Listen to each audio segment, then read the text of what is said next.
shu qabrda bir qachonlarda siz bilan menga o'xshab xandon otib kulib, hayot tashvishlariga egilib, bukilib, qiynalib, ne umidlar bilan, orzular bilan bu dunyoda yashab o'tgan bir yoki onaxonimiz, yo otaxonimiz, yo bir aka-ukamiz, yoki-da bir singlimiz yotibdilar-da. Qavm qarindoshlari ham agar unutib yorishmaganda shu qabr shu holatga kelarmidi?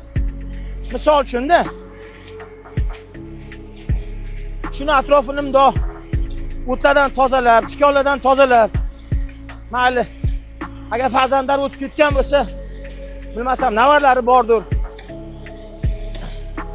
Baribir bu inson, bir inson dunyoga kelib, o'zidan hech bo'lmaganda turmush o'rtog'iga do'st orttiradi.